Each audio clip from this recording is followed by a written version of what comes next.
জান্নাত যেখানে থাকবে আল্লাহর অফুরন্ত নিয়ামত। কিন্তু আপনি কি জানেন জান্নাতে আপনি 5টি জিনিস পাবেন না। আল্লাহ তাআলা তার জান্নাতি বান্দাদের এই 5টি জিনিস থেকে বঞ্চিত রাখবেন। জান্নাত এমন একটি জায়গা যেটা আল্লাহর রহমতে পরিপূর্ণ। সেখানে আপনি চাওয়া মাত্রই সবকিছু পেয়ে যাবেন, কিন্তু আপনার জান্নাত জীবনে আপনি এই 5টি জিনিস কখনোই পাবেন না। প্রিয় দর্শক, আল্লাহ তাআলা কেন জান্নাতে তার বান্দাদের এই 5টি জিনিস দিবেন না এবং সেই 5টি জিনিস কি যা তারা জান্নাতে পাবে না, চলুন জেনে আসি। তার আগে অবশ্যই ভিডিওটি শেয়ার করে দিবেন এবং অন্যান্য মুসলিম ভাই ও বোনদেরকে দেখার সুযোগ করে দিবেন। 1 নম্বরে, জান্নাতে জান্নাতি ব্যক্তিরা কখনো মৃত্যুর দেখা পাবে না। কিয়ামতের পরে আল্লাহ তাআলা মৃত্যুকে ধ্বংস করে দিবেন। দুনিয়ার মানুষ মৃত্যুবরণ করার পরে পরকালে তাদের আর মৃত্যু হবে না। জান্নাতি হই বা জাহান্নামী হই, আমাদের দ্বিতীয়বার আর মৃত্যুর স্বাদ গ্রহণ করতে হবে না। সুবহানাল্লাহ। 2 নম্বরে, জান্নাতে একজন আরেকজনের প্রতি হিংসা করবে না, কারণ আল্লাহ তাআলা জান্নাতীদের অন্তর থেকে চিরদিনের জন্য হিংসা দূর করে দিবেন।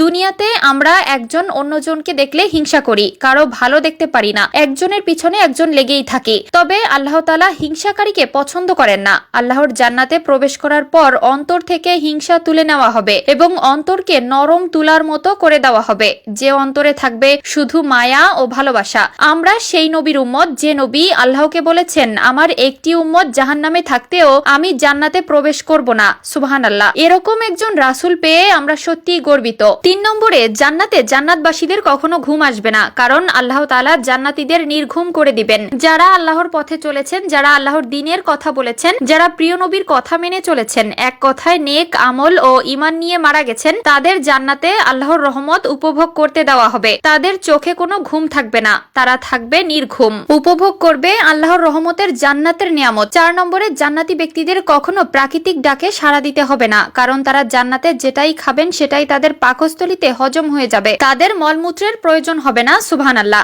5 নম্বরে, জান্নাতবাসীরা কখনো বৃদ্ধ হবে না। যারা জান্নাতে থাকবে তারা চিরস্থায়ী তরুণ থাকবে। সুবহানাল্লাহ। একজন মুমিন যখন জান্নাতে প্রবেশ করবে, সেখানে সে তার নিজের জন্য বিশাল রাজ্য ও রাজত্ব দেখতে পাবে। পবিত্র কোরআনে এসেছে, তুমি যখন সেখানে দেখবে ভোগ বিলাসের উপকরণ এবং বিশাল রাজ্য। সূরা দাহর আয়াত 20। জান্নাতে দুনিয়ার এই দৈহিক কাঠামো থাকবে না। জান্নাতের বিশাল রাজ্যে রাজত্ব করার জন্য জান্নাতি সাজে জান্নাতবাসীদের দেহ সাজানো হবে। সেখানে নতুন দেহ, নতুন বয়সে, নতুন ভাবে মুমিনরা নিজেদেরকে আবিষ্কার করবে। জান্নাতবাসীদের দেহের দৈর্ঘ্য হবে 60 হাত। আর হ্যাঁ, জান্নাতে বার্ধক্য থাকবে না। মানুষগুলো চির তরুণ, চির সবুজ থাকবে। তাদের বয়স হবে 30 থেকে 33 বছর এবং তাদের দাড়ি থাকবে না, শরীরে কোনো পশম থাকবে না। মুয়াজ ইবনে জাবাল রাদিয়াল্লাহু তাআলা আনহু থেকে বর্ণিত, নবী করিম সাল্লাল্লাহু আলাইহি ওয়াসাল্লাম বলেছেন, জান্নাতীরা জান্নাতে প্রবেশের সময় তাদের শরীরে কোনো লোম থাকবে না, দাড়ি গোফও থাকবে না এবং চোখে মুখে সুরমা লাগানো থাকবে। তারা হবে 30 অথবা 33 বছরের যুবক। তিরমিজি হাদিস 2545।